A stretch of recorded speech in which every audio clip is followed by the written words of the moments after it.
So, getting back to what you were saying earlier, I sort of remember coming to this planet a completely and utterly different way. I remember going through what is known as the Stasis pod program. That's how some of us in the Starseed community, people who are not associated with MK Ultra or not associated with the SSP. Some of us actually are actual true star seeds that actually remember coming to Earth through the Stasis Pod program. I have had these memories several times over. Now, there are some people in the Starseed community, as well as me, that are starting to figure out that earlier in life, or sometimes later in life, that we have been started to become hijacked by the SSP, and starts to become known as military abductions. So what they would do is that they would come and take people who had really positive, wonderful experiences with ETs, teaching them about ancient knowledge and everything. And some of these ETs were actually their family members from another life coming to visit them and find them here on this planet. And this is also the same thing with me. And some of the SSP assets started to figure that out and wanted to investigate more and more. So my question is, due to the fact that I'm not sort of situated in this, but how does the SSP start to find these children even before birth? Do they plant these children in these women, or do they actively seek them out through bloodline? Because for people who are not into this or not educated in this, is the philosophy in the starseed community is that we chose to come to Earth, but then there is also people like you who say that we did not come to this planet by choice, but we were actually forced here and have this prison planet. So it's sort of good to have an entirely different angle and a totally different backstory, because there might be stuff in the SSP that we can get truth from that people in the Starseed community like us might be lied to. So I'm trying to understand how did they actually find you as a child, and how does that actually work out in the SSP? Like, how do they find these children? How do they recruit people? Because I have my own story of how they started to recruit me into the SSP, but I'm just trying to figure out where did it all start with it? So they just won't allow this Tesla future. But the way to answer your question earlier, everybody's identified the moment before you enter this planet, before you're in the physical body, you enter this containment device. It's literally technology. I've seen this with QHHT. I've seen this with other remote viewers. There's a containment box. Let's say you enter this room. All souls are required to go through this device to then enter the Earth Matrix. The moment you go through, they tag you. They see all the past lives you've ever lived, your future lives, everything, what you're capable of, what your energy is. And if you didn't have an agreement to be in the SSP, the moment you went through that machine, it is literally a technological machine for souls. And it has an electromagnetic component. The entrance and the exits is electromagnetic in nature, so that's how they trap people. But that's what they do. They tag everybody. And they knew I was coming specifically before I entered the device. They had got word that I was coming because they have technology for this. They can foresee who's coming a lot of the times. A lot of us, we block it so they can't see. We try to infiltrate the hologram, the matrix, undetected. But a lot of times they find us. And a lot of us has been here so long, we've lived so many lives on this earth plane because we're stuck here.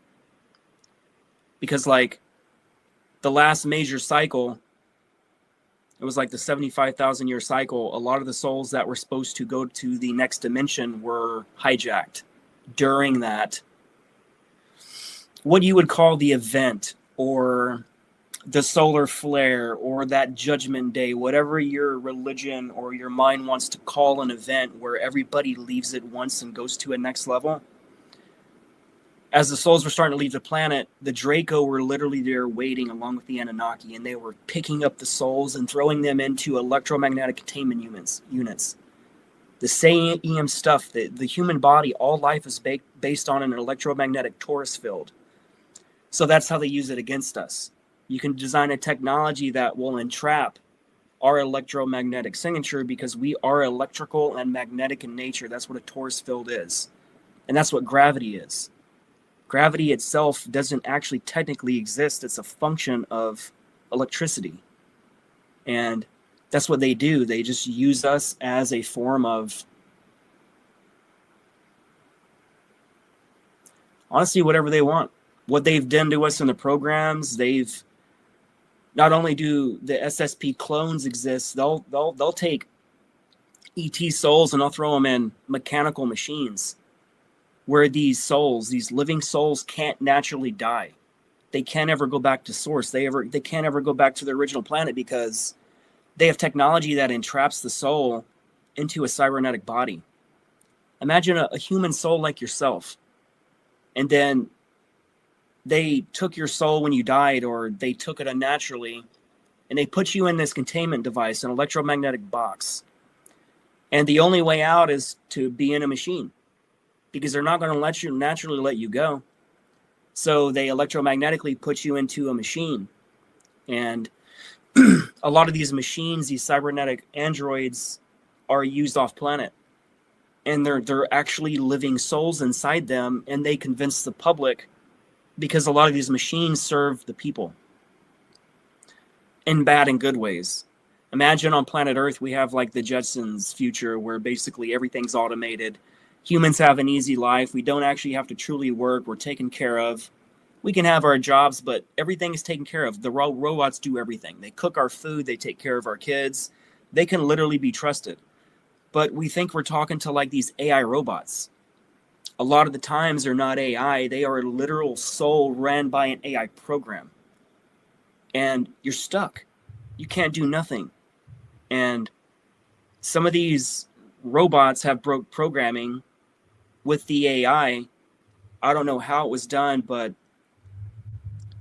I don't know if they're waking up or...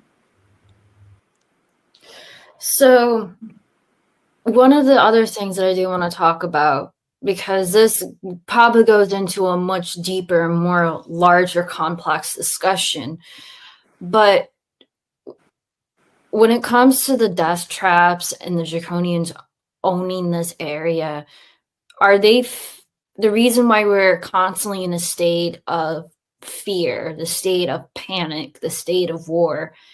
Is this just them feeding off of this dark energy to fuel these death traps with our civilization? Everything is energetic based, and energy feeds energy. If you're a being where you lost your connection to source and you've now got to genetically engineer your own species like the Anunnaki, like they became sterile. They genetically edited themselves so much dealing with nuclear war on their own planet that their own males became sterile. It's kind of like the Greys. They talk about how the Greys did something, and in the future, they're basically the future us, which is a lie. They are not the future us. They are their own separate species that did this to themselves. They are to blame themselves. They cut off their connection to source. They cut off their heart chakra, all kinds of stuff. And now they can't reproduce anymore, and they're having to go back in time to take DNA because they messed up so bad. So they're not even allowing their own evolution. If you're okay, my energy comes from something called the Golden Phoenix Fire, and what that is I'm a master creator. I help create universes. I help engineer and create beings. The physics of the law and the laws of the universe, I help create those in a non-physical form. That is a non-physical life. It's all energetic in nature. And I just lost my train of thought. What were we just talking about? Energy concepts with the death traps. I just lost my train of thought. It's okay. A lot of times when I'm talking, they told me in QHHT when I'm saying something profound, I feel like I get zapped. And I'm like, what was I saying? It happens to me all the time. I used to think it was my traumatic brain injury, and I would always blame it on my traumatic brain injury from my motorcycle crash. And for the longest time, I thought that was the truth until I started doing all this QHHT, and I found out they are hitting me. They're activating an implant in my head. It's just like an electromagnetic, it's like a reset. And I'll be talking, and then I'll just blink, and I'll be like, what was I saying? It's just like you just get reset, which freaking sucks.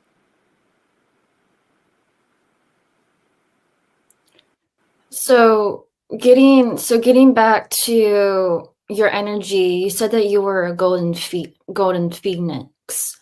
Can you elaborate a little bit more about that? Because I know you said you were like creating universes, like okay, so I was talking about everything being energetic in nature. So nothing is physical. Everything you think is physical, the chair you're sitting on right now, the chair I'm sitting on, it doesn't even exist. It's a figment of my imagination that I created. And this chair disappears the moment I leave my house. My entire house disappears. And the moment everything only reconfigures itself the moment you look at it. So each room you go through in your house, on the other side of that door, your house doesn't actually exist. And that's why when you go through that doorway to the next room, you're going to go grab something. The moment you go through a barrier, you get reset.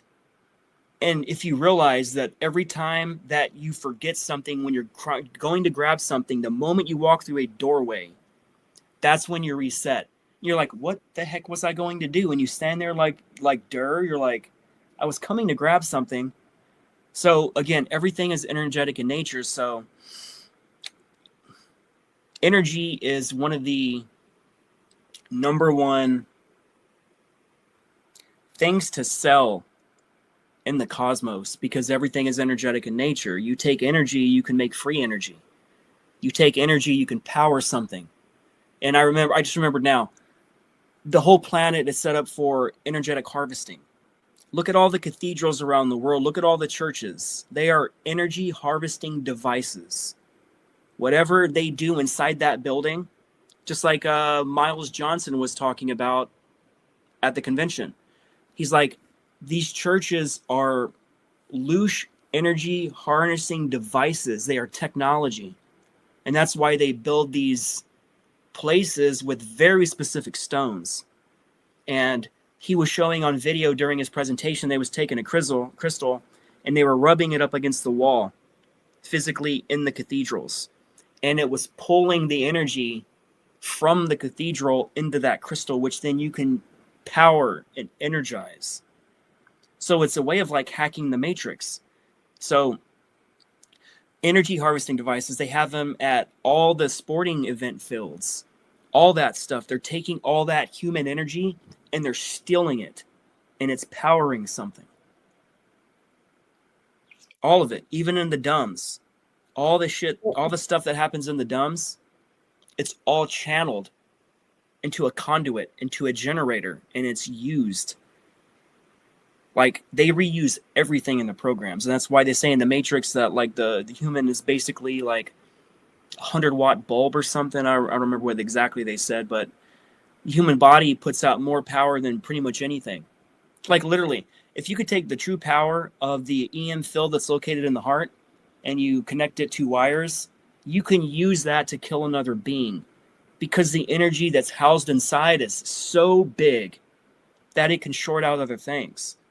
And that's why in the Matrix they say we're like batteries, because we store the source code. We store the electromagnetic torus field, because when the torus comes in and out like this, you're building energy right in the center.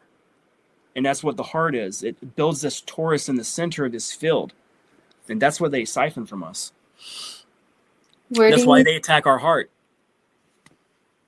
Where do you think all this energy is going to? Like, what type of generator do you think that they're fueling? What we've seen is that energy is going to Saturn, because the moon there, it's almost acting like it's acting as a device that's redirecting energy from Saturn, and that energy is being shot into the planet. And you can see this with the North Pole of Saturn. There's a hexagram, a hexagon symbol, a storm that's 24 hours a day, and The only way that can be reproduced is frequency based. A constant frequency to produce that sacred geometric lattice. And you take that frequency away, that lattice will literally dissipate.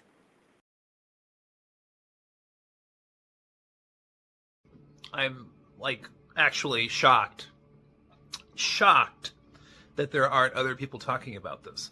But this is something newer in the etheric plane. I'm most certain it's just it's a soul trap mechanism, mainly in the etheric plane, etheric matter, and maybe, I don't know. I didn't know what to make of it. Maybe a year or two ago, started to observe it, started to notice these rectangular mirrors. They're really tall mirrors.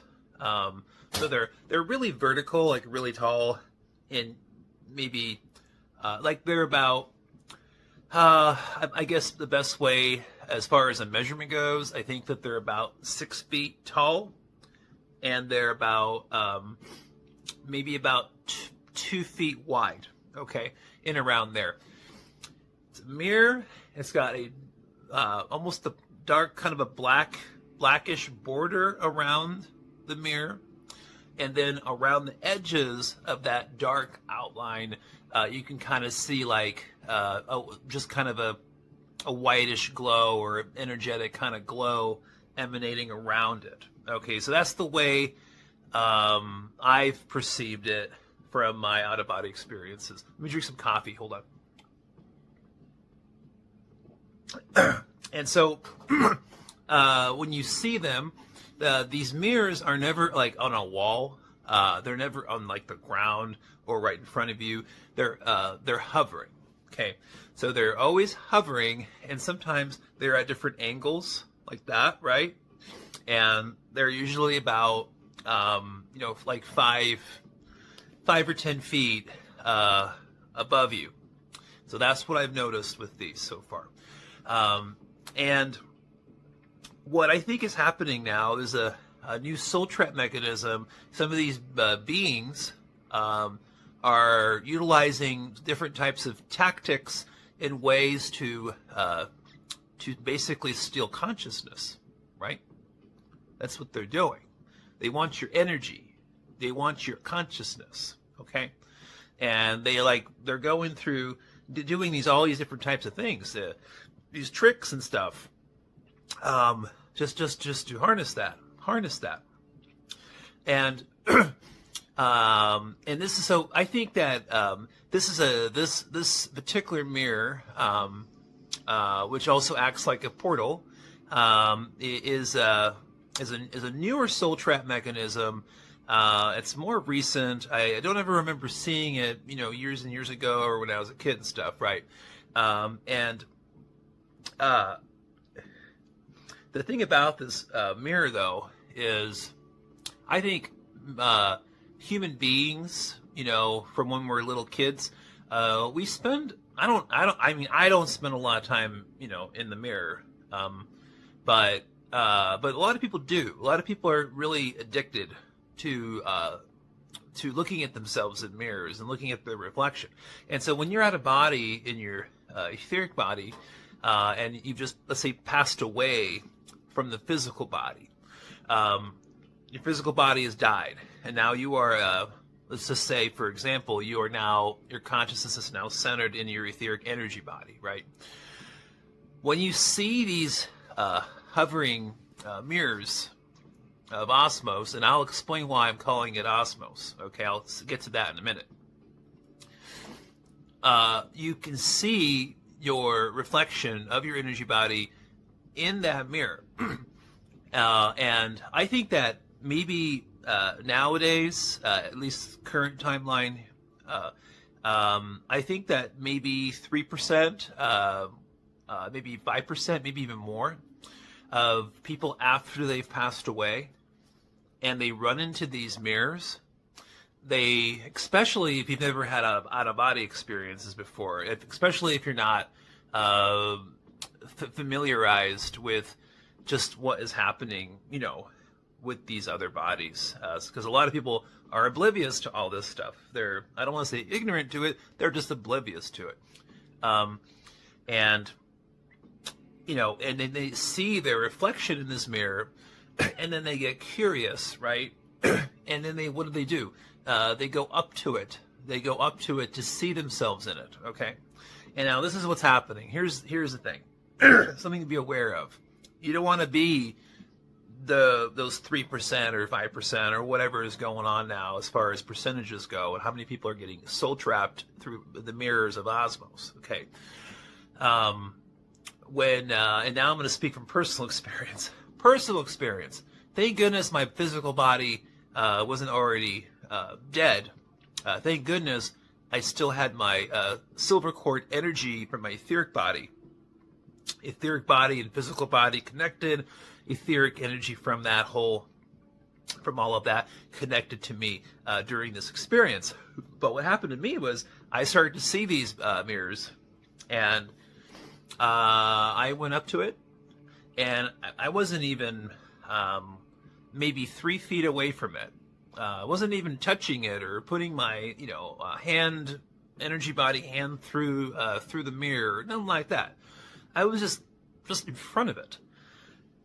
And then like a vacuum turned on, and it just started to suck my whole energy body into the mirror. Like it was strong. Like the feeling of it was like when I was younger and I was surfing and I got pulled into the wave, into the undertow of the wave, and then I started spinning in the wave, and the seawater was going up my nostrils and out my mouth, and it's burning like crazy up here. So it's kind of like that force of like a wave where it just pulled me in, sucked me in, and I kind of like lost control of my energy body. I was spinning around, all kinds of stuff. And when it did that, though, when I heard that kind of that vacuum kind of sound, like it was vacuum sucking me into it, I knew that it was some kind of mouse trap, definitely a soul trap, a trick. And as it was happening, I was like, what in the world is this? But at the same time, though, I knew that I was still connected to my physical body, right? We could argue about silver cords all day if you like. I can make videos more about it too if you want. But I do believe that while your human body is still alive and your etheric body is connected to your physical body, that silver cord is alive and well. That energetic connection is there, and it's almost like a protection device. It's a protector. It protects you. So when you're going out and doing astral projection, having out of bodies, all these types of things, you have a protection system, a harness, so to speak, that can just pull you right back. I think it's one of the purposes of the silver cord. It helps to protect us. So I had all that going on in my consciousness during this time, and now I get sucked through this mirror, which is like a portal, and then I find myself in a room that's about, I don't know, maybe about 20 feet across. It's about 20 feet by 20 feet, not too big. And then there's this like an artificial turf, like an artificial grass kind of carpet, and there's just 2 chairs and a little table in between the chairs, and the walls are 3D. Like what do I mean by that? Like they're just walls that go way, way, way up high, like huge walls. But when you look at the walls, they're kind of like they're a barrier. They're solid, but at the same time, there's like this 3D landscape, like a holographic kind of image within the walls where you're looking out into the wall, and there's like trees and there's fields and there's mountains in the backdrop and all kinds of stuff. And it almost looked like it was like animated, or it was like alive. So very holographic in a way, but it was obvious that they were just these huge walls just surrounding the room. And just a little space there. And I was by myself. And right when I was there, what I did was because meditating while you're out of body, meditation process is a lot easier and faster when you're out of body. And so I was like, well, stupid Jeremy, What did you do? You went through a mirror, and now you're in some, VR, some other virtual reality. Now you're stuck here. Now you gotta end your OBE and go back to home base. Go back to what I call my human body home base. Okay. And so I just sit down in one of those chairs, right? And I remember putting my energy body, hands, arms on the armrests, closing my eyes, and then saying, okay, I got stuck in this stupid mirror, and it's time to go get back to home base and end this out of body experience. Drink some coffee.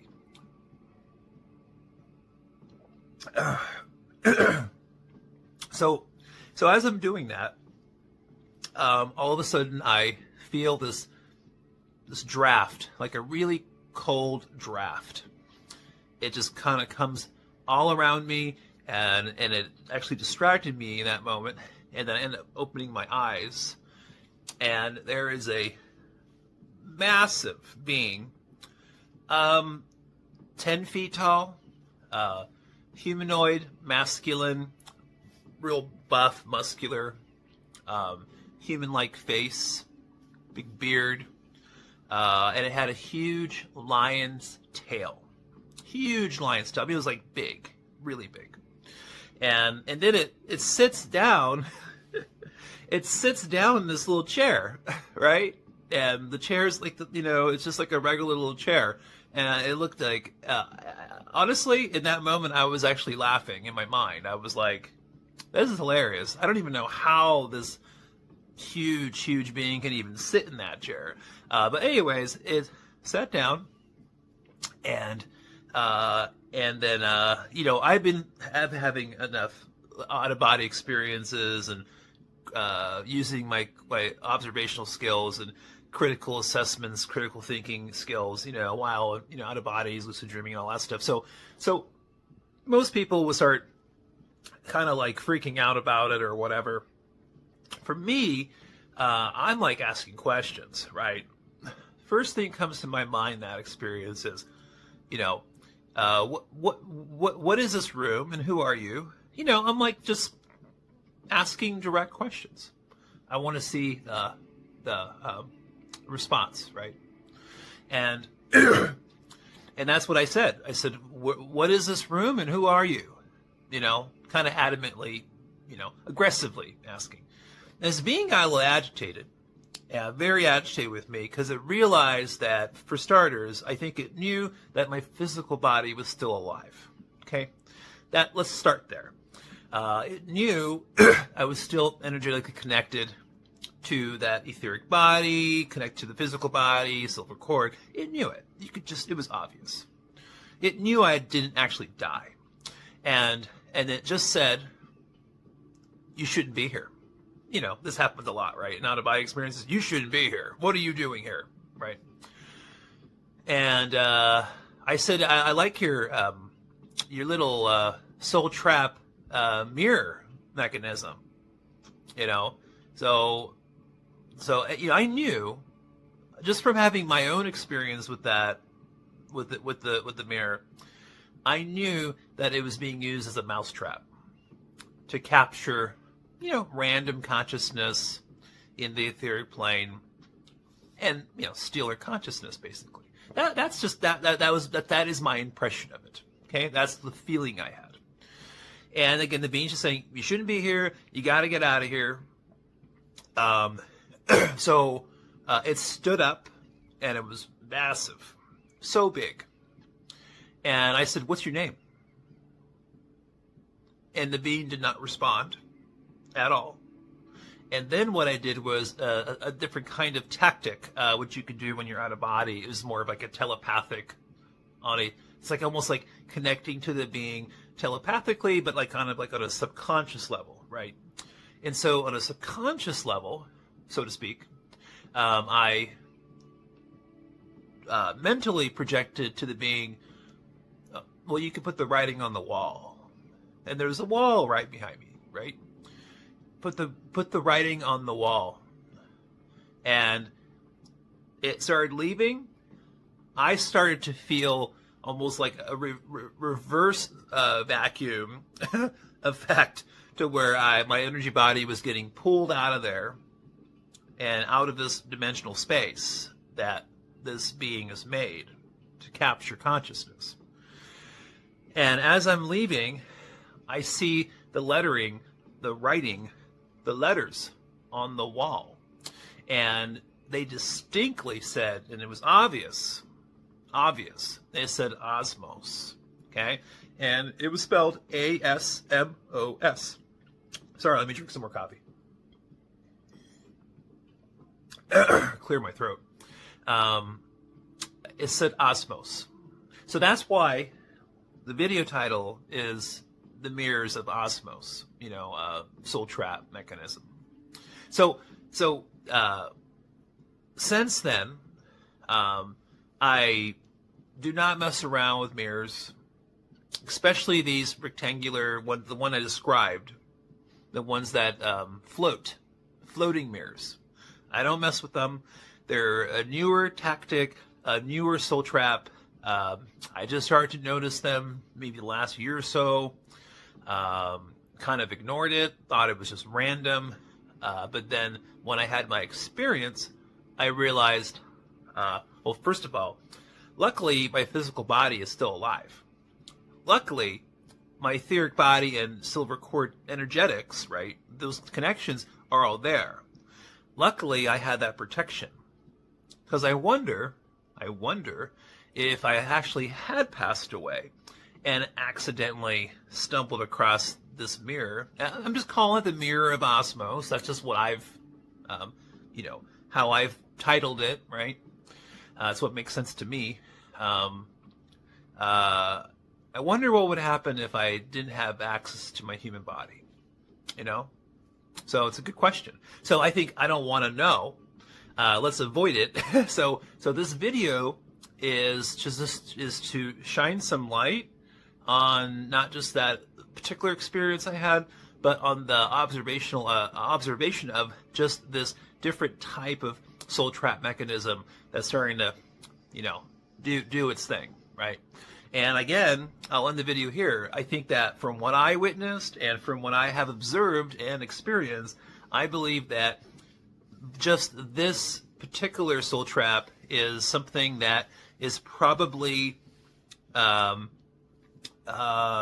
capturing, like I said, I'm not sure if I said it already, but like 3% of people, 5% of people after they die, actually die from the physical body. And human beings love mirrors, right? I think this being Osmos using the mirror as a way to lure you close enough to the mirror so it can pull you in, right? I think it understands human beings' obsession with mirrors, and that's why it chose this particular type of mechanism.